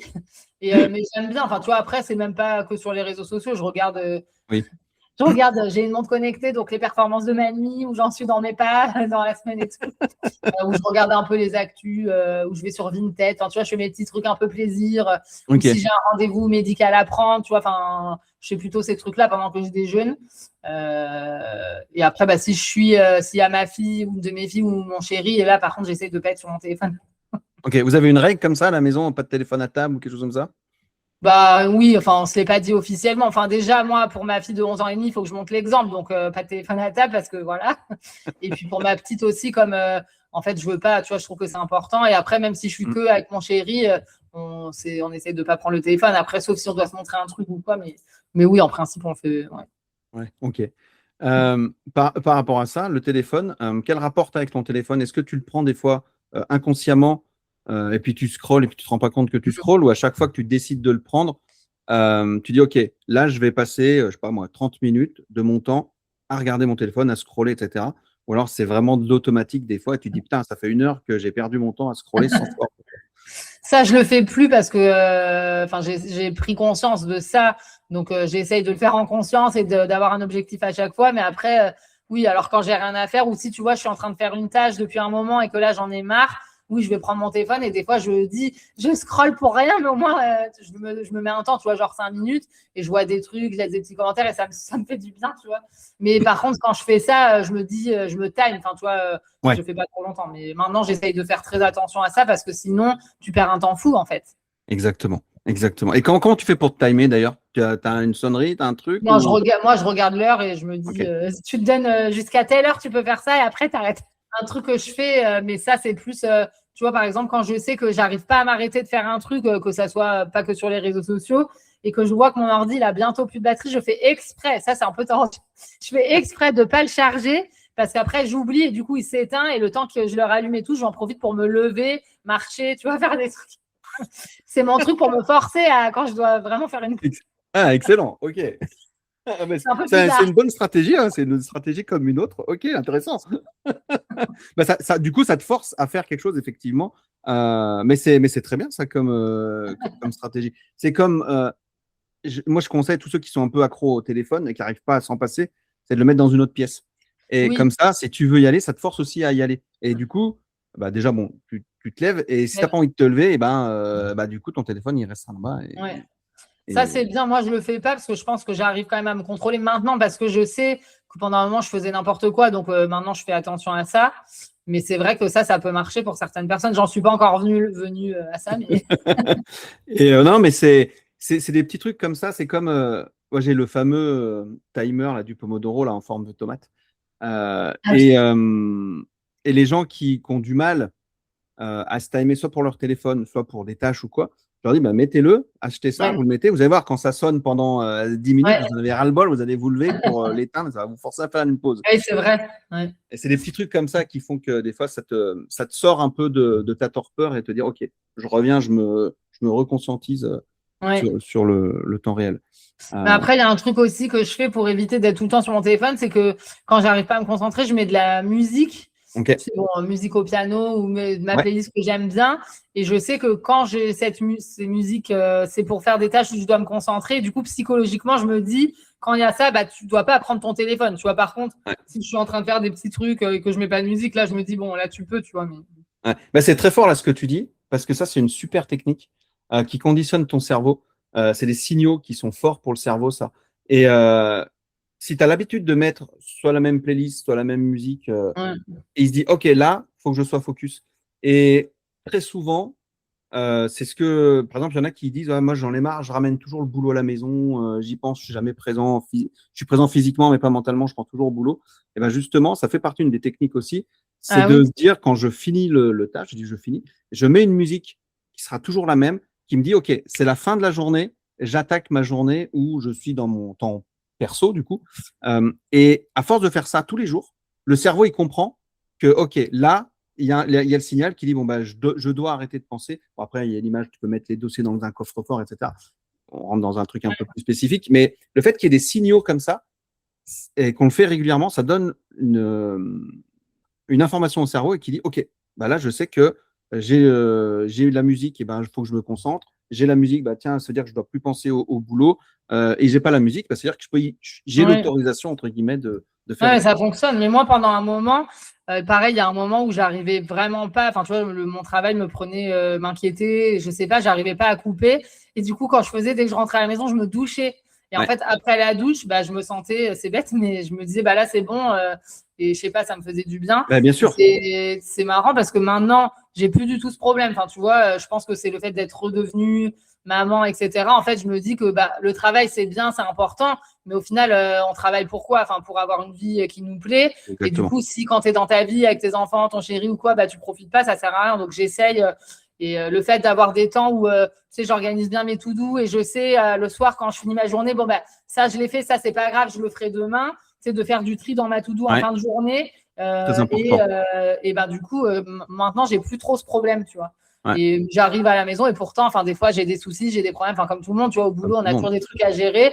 Et franchement, j'arrive bien à couper. Et ça, C'est très très cool ça. Et justement, quand tu fais tes doudous le soir, tu fais ton petit récap de to-do. Est-ce que tu as ta journée du lendemain qui est prévue aussi ouais. dans cette plage-là? Tu dis OK, parfait. Non, mais nickel, super. Ouais, et puis Ça souvent, permet tu aussi de vois, libérer derrière la charge ouais. mentale aussi. Tu dis, ouais, Et des je fois, fais. j'oublie, tu sais, je sais, j'ai plein de rendez-vous et je me Ouais, dis, ah, je sais plus ce que j'ai. Et ça me stresse, tu vois, de me dire, bah, est-ce que par exemple, j'ai un rendez-vous avec tel client, psychologiquement, j'aime bien le savoir, ouais, etc. Du coup, c'est pour ça que tous les soirs, même des fois, quand j'ai pas fait en partant du bureau, je le fais à la maison quand la ouais. petite est couchée. Je prends mon ordi, je regarde juste mes rendez-vous du lendemain pour me dire, ah, c'est bon, ça y est, ça, ok. Le midi, je mange avec cette personne, c'est bon, ça va être cool. Et tu vois, je regarde mon agenda et mes to-do, pareil, ouais, comme tu dis, je me prépare pour le lendemain. Je dis, bah, je sais qu'il faudra que je fasse ça, ça, ça, ça, ça. Et moi, ça me rassure, ça me rassure. Quoi. Ouais, Et je bah, me note même, tu vois, si par exemple, je dois penser à répondre à un mail qui est dans ma boîte à traiter, mais peut-être que je vais oublier. Donc, pour pas me stresser, je me note même les petits trucs, tu vois, genre ouais, t'as ça raison. ou réécouter ton répondeur parce que tu as un message auquel tu n'as pas répondu. Mm. Tu vois, tous les petits trucs, je me les note comme ça, j'ai l'esprit libéré, quoi. Tu Ah vois. bah mais c'est génial. Tu vois, mais c'est marrant parce que tu dis que tu mets en place des choses et instinctivement, tu vois. En fait, tu dis, OK, qu'est-ce qui serait le mieux pour moi? Bah, ça, je vais faire ça. Ouais. Et tu as raison 100% de pas compter sur ta mémoire parce que déjà, on oublie et en plus, Ouais. ça va nous stresser tout le temps. Et tu as raison, mais le moindre petit truc, il faut le noter. C'est hyper Ouais, c'est important. vrai, Et hein. d'ailleurs, ça te libère de la charge mentale, mais un truc de dingue. Et les gens ne se rendent pas Sinon, compte de ça. ouais. Ils ne se rendent pas Sinon, le compte comme soir, ça tu es libère. couché et tu dis ah, Bien ah oui, sûr. c'est vrai, faut pas que j'oublie. Demain, faut que j'envoie un mail à telle personne. Je l'ai pas mis dans ma to-do parce que bon, un Voilà. mail. Et en fait, tu y penses, tu y penses, tu y penses. Exactement, exactement. Et d'ailleurs, c'est ceux qui font pas ça et du coup qui ont, ouais, je dois répondre aux mails pendant qu'ils sont dans le lit, et ben, ayez un bloc-notes à côté de Oui. votre table de nuit et notez-le tout de suite. Comme ça, au moins, ça vous fera plus chier pendant la nuit. Et moi, si ça m'arrive, je note dans mon téléphone tous les trucs Ouais, comme c'est ça ça. avant que je pense ou quand je regarde le film ou quoi, je me dis ah ouais, je l'ai pas mis dans ma to-do, bah, je me le note et comme Ouais. ça, je sais que c'est pas, je vais pas oublier. Ouais, t'as raison. Et c'est vrai que moi, j'ai un truc pareil qui s'appelle Inbox, et puis je mets soit des vocaux, soit je Ah note oui. pour me dire, bah, pour me rappeler que tiens, j'ai pensé à ça, ça a popé dans ma tête là, faut que j'y pense, et comme ça, je sais que c'est dedans. Et je sais que quand je dois y repenser, je sais exactement où je dois aller. J'ai tout un truc, et puis c'est dedans, et au moins, t'oublies pas. Et Il il y y a un en truc. a tu sais, qui s'envoient des messages à eux-mêmes ou qui s'envoient Ouais, des mails pour que le matin, quand tu arrives et que tu regardes tes mails, tu dis bon bah faut que je ouais, fasse. tout à fait. Mais c'est une autre façon de faire, et ça fonctionne aussi très bien. En fait, à partir du moment où tu as écrit le truc, ton Oui, cerveau, il se dit, OK, c'est bon, ouais, je c'est m'en géré. occupe plus. Donc, tu Ouais. fermes la fenêtre, tu fermes l'onglet, et puis tu penses à autre chose. Et ça, c'est hyper important, parce que le nombre de personnes qui ont des onglets ouverts comme ça dans leur tête toute la Ouais. journée, Ouais. et à la fin, ils finissent, oh, je suis épuisé. Bah, ouais, forcément. Ouais, c'est Tous vrai, les hein, on onglets que s'en t'as. rend pas compte. Et il y a un truc aussi, c'est que maintenant, parce qu'avant, tu sais, je mettais mes to-do en pro, ma to-do Notion pro et ma to-do perso à part. Mais du coup, ma to-do perso, bah, je la regarde jamais. Du coup, C'est ça me ça. stressait.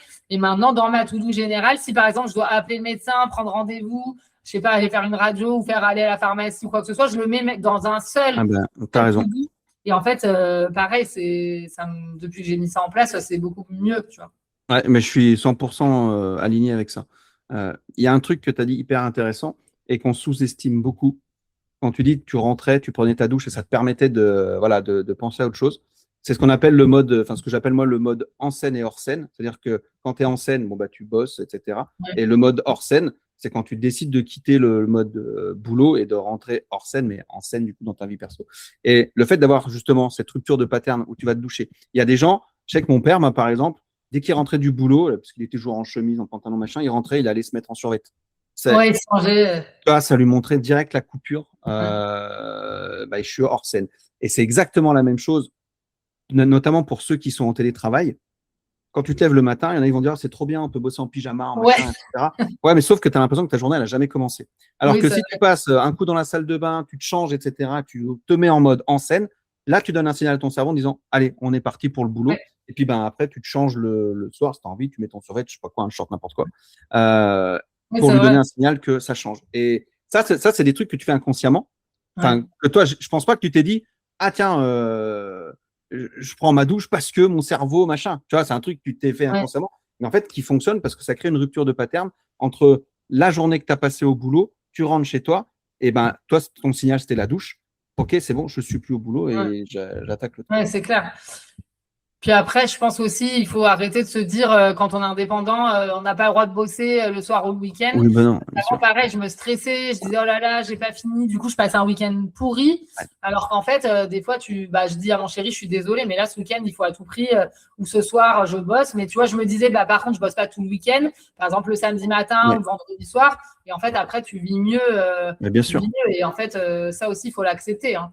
Parce que Ouais, des fois, en s'empêchant de faire des trucs, bah, on se gâche le reste du week-end. Quoi. ah ouais, non, mais c'est exactement ça. Et puis, de toute façon, enfin, je pense pas que quand tu sois né, tu es signé un contrat qui te dit c'est interdit de travailler le week-end. Ouais, mais Hein. franchement, moi, je me mettais pareil, je me mettais, je sais pas, une règle toute seule à Ouais. ce niveau-là, parce que, bah, tu sais, tout le monde le dit, enfin, bon, je sais pas, des fois, on se met des freins, et puis après, par respect pour la personne avec qui tu vis, je comprends, tu vois, mais en fait, il y a un compromis à trouver. Il y a un compromis à trouver, on Ouais. est d'accord, il y a un compromis à trouver. Toi, moi, par exemple, hier, mes enfants et tout, et ma femme sont allés promener le chien, etc. J'étais tout seul pendant une bonne demi-heure. Qu'est-ce que j'ai fait? J'ai bossé sur un truc que Ouais. j'avais pas fini. Et c'était 18h ou 19h. Bon, bah, ok, Oui. c'est pas grave. Mais là où tu te rends compte quand ça devient trop, c'est quand on te le dit. Enfin, tu vois, moi, avant, il y a un moment où vraiment je bossais tous les soirs et je disais à chaque fois, non, mais là, c'est en ce moment. Et en fait, après, je bossais tous les soirs, quoi. À un moment, il m'a dit, mais je suis d'accord, tu peux bosser, il n'y a pas de souci. Mais en fait, là, c'est pas normal, je peux pas continuer comme ça. Et donc là, je me suis dit, ouais, il a raison, donc il faut que je m'organise mieux, etc. Et je m'étais mis une règle, je peux bosser 2 soirs par semaine, tu vois. Ouais. Mais Donc, tu vois, ce que tu touches là, c'est ce qu'on appelle le déséquilibre qui est temporaire ou permanent. C'est-à-dire qu'au départ, on se dit non, mais c'est temporaire, t'inquiète pas, je vais bosser. Puis en fait, si ça devient permanent, ça veut dire qu'il y a un problème d'organisation quelque part. Mais c'est souvent les gens qui te le font remarquer. Hein. Et moi, au Exactement. début, et du coup, j'étais un peu dans une phase où je me disais, dès que je bossais, tu vois, même des fois, je prenais mon ordi ou dès que j'avais un moment, je prenais mon ordi et il me disait, tu vas pas encore bosser. Mais en fait, il avait raison. C'est que dès que je faisais que ça, en fait. C'est ça. On s'en rend pas compte des fois. Donc. Et exactement. Et c'est pour ça que l'équilibre pro-perso n'existe pas. Il n'y a que des déséquilibres temporaires. Il y a des moments, tu as des phases de rush, c'est comme ça. Bon, ok. Par contre, si les phases de rush, ça dure 6 mois, 1 an. Là, c'est plus du rush. Là, c'est vraiment du truc. Mais on retrouve la même chose chez les sportifs, ou c'est chez ceux qui veulent se remettre au sport ou quoi. Ils vont dire, je prépare un marathon. Donc, il y a un déséquilibre temporaire qui fait que tous les soirs, le gars, il va s'entraîner, la personne va s'entraîner, etc. Sauf qu'après, ça devient, j'allais dire une drogue, mais dans le bon sens du terme, entre guillemets. Mais sauf qu'il ne peut pas s'en passer. Et du coup, son déséquilibre temporaire devient permanent. Il n'est plus là les soirs, il va toujours courir. Et puis du coup, après, tu as sa famille. Ah bah non, je ne suis pas d'accord, tu vas toujours encore courir, machin, etc. Et on retrouve la même chose, toi, dans le boulot, dans le sport, dans les loisirs. Il y a toujours ce déséquilibre qui doit être temporaire et jamais permanent. Et tu as raison, c'est les autres qui nous font très souvent remarquer. Et soit on prend du recul et on se dit, ah, effectivement, j'ai un peu abusé là.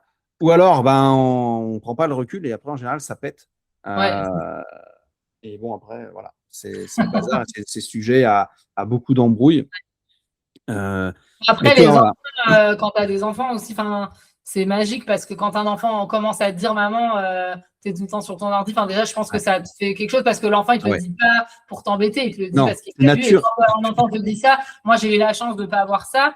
Et ma fille, en plus, elle a conscience que, tu vois, la plus grande qui est en garde alternée, que la chance que j'ai, quand elle est là, je peux lui accorder du temps par rapport au job que j'ai, etc.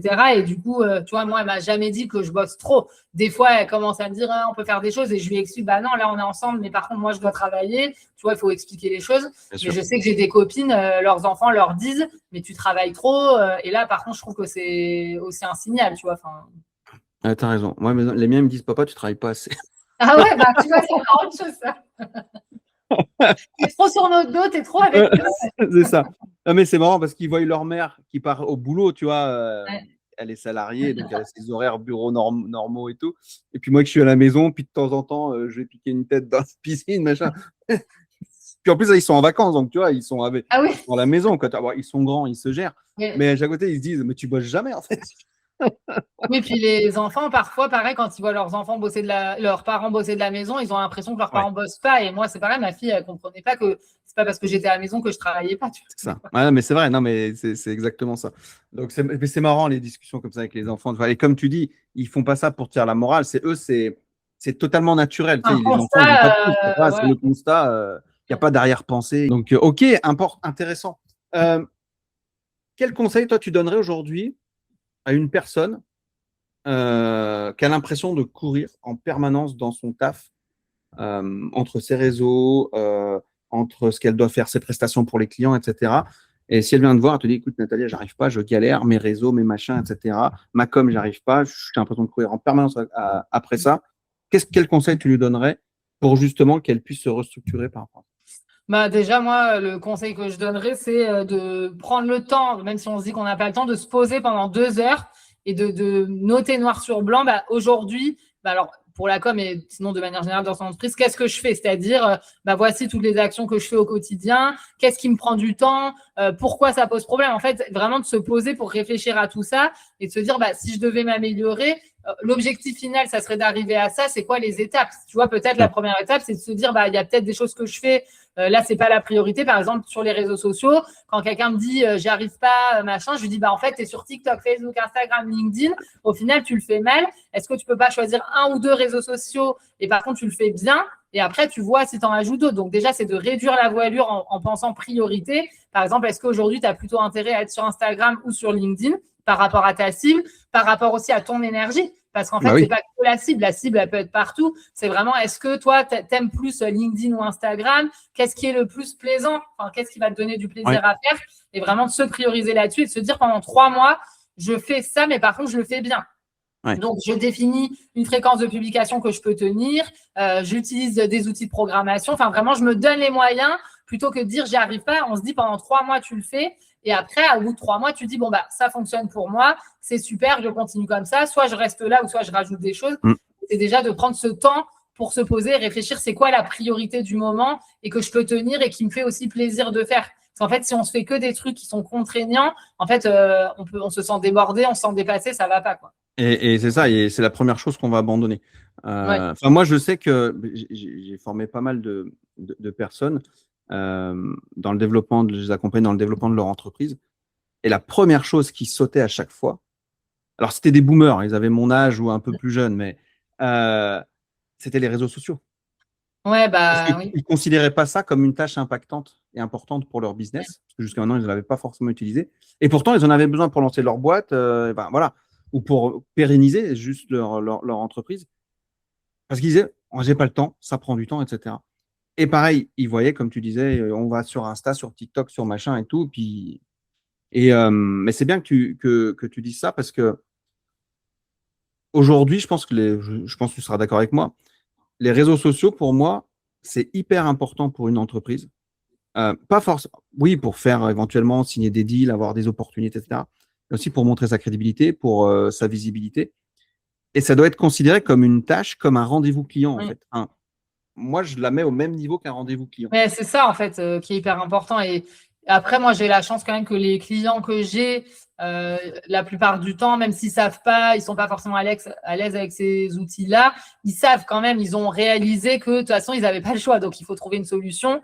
Et tu vois, c'est pour ça que le premier conseil, souvent, c'est l'état des lieux et de faire un plan d'action qui est réalisable et qui fait plaisir, entre guillemets. Mais pour moi, après, le deuxième conseil qui vient, c'est que si vous savez, par exemple, vous devez aller sur LinkedIn, mais que, en fait, vous ne savez pas par où commencer, comment faire et que ça vous paraît une montagne, en fait, il faut se faire accompagner. Et quand je dis se faire accompagner, ça ne veut pas dire sur une formation de community manager. Ça peut être juste quelqu'un dans votre entourage qui est doué là-dessus, qui peut vous donner des conseils, ou quelqu'un dont c'est le métier, qui vous coach, etc., pour avoir une feuille de route et se dire, en fait, je ne fais pas plus, pas moins, j'ai un plan d'action, je le fais, je suis ma to-do et j'y vais, tu vois. Et en gros, si tu sais, si on te donne ça, après, c'est beaucoup plus facile, en fait. Donc, c'est ça. Et tu trouves le temps de le faire, surtout. Guide, voilà. Ouais, et tu trouves vraiment le temps de le faire. C'est-à-dire que si on te dit, fais ça comme ça, dans une journée de 24 heures, tu trouveras le temps de le faire en vrai. Ouais, il ne faut même pas réfléchir. Il faut se dire, j'ai ma to-do, je dois faire ça, je ne réfléchis pas et je le fais, tu vois. C'est ça, exactement. Pour moi, c'est vraiment ça, je pense, qui va compter. Bon, là, on a parlé plus sur la partie com, mais après, ça fonctionne dans l'entreprise en général. Quand tu te poses sur ton entreprise et que tu dis, c'est quoi en ce moment mes priorités, sur quoi je ne peux pas déroger et je ne peux pas travailler sur tous les fronts. Moi, quand j'ai lancé mon lead magnet, je le procrastinais depuis je ne sais pas combien de temps parce que j'avais plein de sujets sur le feu, etc. Et à un moment donné, je me suis dit, bon, là, le reste, je maintiens ce que je fais, mais je ne me rajoute pas un nouveau projet. Mon gros nouveau projet, c'est ça. Et j'en ferai un nouveau gros que quand ça sera fait. Ouais. Et du coup, je ne me suis pas laissé le choix. Je l'ai fait et après, j'ai pu faire mes autres projets. Tu vois. Ouais, mais moi, je trouve que c'est une très, très bonne stratégie, ça. Et trop souvent, c'est sous-estimé, sous-coté de prendre ce temps-là de recul. On a l'impression, tu sais, des fois, on culpabilise. Ah, j'ai passé 2 heures avec mon carnet ou je ne sais pas avec quoi à réfléchir sur la strate. Mais en fait, oui, à un moment donné, tu es obligé de le faire. Il ne faut pas le faire tous les jours, évidemment, mais tu es obligé de prendre un recul. Mais même, moi, je le conseille des fois de faire à chaque fin de semaine, en disant, OK, comment s'est passé cette semaine? Est-ce que là, c'était finalement OK, etc. Et là, chaque mois, se faire une petite réflexion un petit peu stratégique de, OK, comment je vais mener ma barque pour les prochains mois? Et au niveau des projets, moi, c'est pareil, j'ai pas mal de projets en même temps. Mais ce n'est pas qu'ils sont en même temps, en vrai. C'est juste qu'ils n'avancent pas au même rythme. Oui. Et comme tu dis, il y a les gros projets, les moins gros, les un petit peu moins gros. Et il vaut mieux avancer sur le gros projet 80-90%, et puis les autres, ils avancent de quelques pourcents au fur et à mesure, tu les cases dans des créneaux où tu peux les faire avancer. Et une fois que tu as fini ce gros projet-là, bah, ça va te libérer du temps et de la place au niveau de l'énergie pour aller choper un de tes sous-projets qui va devenir ton gros projet et au fur et à mesure, etc. Et ceux qui font que des projets tout en même temps, et ils avancent tous 10%, 10%, 10%. Bon, bah, ok, peut-être qu'à la fin, ils auront tous les gros projets qui arrivent en même temps, mais ça va être le bordel à gérer. Et très souvent, les gens soit s'interdisent d'avoir plusieurs projets en même temps, soit du coup, ils procrastinent tout parce qu'ils se disent, oh, putain, il y a trop de trucs à faire et je ne sais pas quoi faire. Et c'est important, je pense, de savoir se dire, ok, ça, c'est mon gros projet. Je suis focus du temps, 80% du temps dessus. Le reste du temps, les 20 autres pourcents sur mes autres projets. Hop, je les distille, ils avancent au fur et à mesure. Et tu sais, ça me fait penser aussi à quelque chose. Tu sais, souvent, moi, la première, tout le monde dit j'ai pas le temps de faire ça. Tu vois, moi, il y avait depuis longtemps, ça fait un moment, donc je voulais suivre une formation IA pour l'intégrer dans mes formations réseaux sociaux pour mes clients. Moi, je voulais vraiment suivre une formation pour ça. Et j'avais trouvé une formation et je me disais, mais j'ai pas le temps, j'y arrive pas. Ou alors, je vais faire le soir, c'est pas possible. Et du coup, qu'est-ce que j'ai fait? Je me suis dit, non, mais là, au bout d'un moment, t'as pas le choix. Et du coup, pareil, je me suis mis dans mon agenda un mercredi sur 2. Je me bloquais 2 heures et je faisais en ligne, c'était des formations en ligne et je suivais ces formations. Et en fait, si j'avais pas fait ça, j'aurais jamais suivi cette formation. Donc, en fait, si on trouve que c'est important, c'est à nous de nous accorder le temps de le faire. Et même si, tu vois, vu que j'arrivais pas à trouver des temps tout de suite, j'ai prévu pour un mois après, je me suis mis des temps là où mon agenda avait des trous et je les ai bloqués, tu vois. Mais je l'ai commencé un mois plus tard, entre guillemets, que ce que j'avais voulu, mais au moins, je l'ai fait, tu vois. Là, tu l'as fait, c'était formalisé, c'était écrit, donc c'était conditionné. Et ben nickel, super. Non, mais tu as raison. Donc, très, très bonne astuce, très, très bon tips. Même si ce n'est pas fait dans l'immédiat au moment où tu veux le faire, le programmer plus tard. Au moins, c'est programmé, c'est dedans. Et puis voilà, et après, il n'y a pas de raison de le dégager. Je vois que le temps file. Et oui, ça va vite. Je sais que tu as un rendez-vous juste après. Pour terminer, je te laisse le mot de la fin par rapport à… On a vu pas mal de choses. Je trouve qu'on se rejoint assez bien sur la façon de s'organiser. Et en fait, tu vois, alors moi, je l'ai formalisé avec une formation, un système, etc. Mais en fait, toi, tu t'es rendu compte que tu as fait ça, j'allais dire inconsciemment, je ne sais pas si c'est le bon mot, mais en tout cas, tu t'es dit, OK, voilà comment je fonctionne, voilà comment ça peut bien marcher pour moi. Donc, je vais mettre ça en place. Puis tu as juste au fur et à mesure, voilà, sans te dire, j'ai fait un bloc de temps, le Pomodoro, le machin. En fait, tu as utilisé des outils sans te dire, j'utilise les outils en vrai. Ouais, franchement, c'est ça. Et si je peux, oui, pour le mot de la fin, peut-être sur le sujet de ton podcast, c'est de se dire, en fait, on a toujours l'impression que l'organisation, c'est pas pour nous, peu importe le profil qu'on a. Enfin, aujourd'hui, on est tous plus ou moins problème d'attention. Enfin, tout le monde a sa personnalité et ses problématiques, entre guillemets, à gérer. Et on a tous l'impression qu'on n'a pas de méthode pour nous, que les autres, ils sont pas pareils que nous, donc eux, ils y arrivent, mais nous, on n'y arrivera jamais. En fait, il faut juste tester des choses sans même forcément mettre des mots sur une méthode ou quoi que ce soit. C'est juste se dire, je teste un truc, ça me plaît, ça marche, je me sens mieux avec ça. Ça veut dire qu'il faut continuer. Et juste se dire que, en fait, c'est nous qui sommes maîtres de notre temps. Donc, en fait, on peut s'en prendre, entre guillemets, qu'à nous. Si on se dit, j'ai pas le temps de faire un truc, c'est qu'on n'a pas voulu, entre guillemets, s'accorder le temps. Donc, si jamais vous avez un projet, par exemple, ou quelque chose qui vous tient à cœur, c'est à vous de programmer, de faire en sorte, même si c'est pas pour tout de suite, je pense que c'est vraiment ça qu'il faut se dire, c'est de se donner les moyens et le temps alloué à ce qu'on souhaite vraiment développer, quoi. Ouais, 100% d'accord avec toi. C'est un très bon mot de la fin, ça. Et sinon, un mot quand même un peu plus positif et sympa, parce que là, j'étais un peu motivée. Voilà, non, mais très, très bien. Je suis tient à cœur, parce que ça m'a beaucoup, moi, perturbée pendant de nombreuses années. Mais sinon, en tout cas, j'étais très contente de venir sur ton podcast. Merci beaucoup, d'échanger avec toi, etc. Et puis, si des personnes souhaitent me poser des questions sur mon organisation, avec plaisir. Je suis assez accessible sur LinkedIn, Instagram, je réponds toujours, donc avec grand plaisir pour échanger. Eh bien, super. Merci encore à toi, Natalia. Je mettrai tous les liens en description, là où on peut te retrouver dans l'épisode. Puis, de toute façon, l'épisode aussi, je le mettrai sur les réseaux, etc. Il sera sur Spotify, enfin, sur tous les trucs de podcast habituels. Merci beaucoup vraiment pour ton temps. C'était très, très sympa. On se dit à très bientôt. Et puis, écoute, si tu es en vacances bientôt, bonnes vacances. Et puis, tu sais quoi, tu es le dernier épisode de la saison du podcast là. C'est le 52e quel honneur. Tu vois. Donc on peut dire à bientôt et bonnes vacances alors. Voilà, c'est ça, exactement. Merci à toi en tout cas. Et voilà, c'était le dernier épisode de la saison 1 du podcast OBT. On a fait 52 épisodes. Je remercie encore une fois Natalia Montfort pour sa présence pour cette dernière. Et vous allez voir, pendant le reste de l'été, vous aurez les rediffusions des épisodes qui ont le mieux marché. Alors ceux qui nous découvrent, eh ben, vous pourrez écouter ça tranquillement pendant vos vacances si vous l'êtes encore, ou en rentrant au boulot dans la bonne humeur si vos vacances sont terminées. Je vous dis à très bientôt pour la saison 2 de OBT. Il y aura peut-être aussi des nouveautés. À très vite.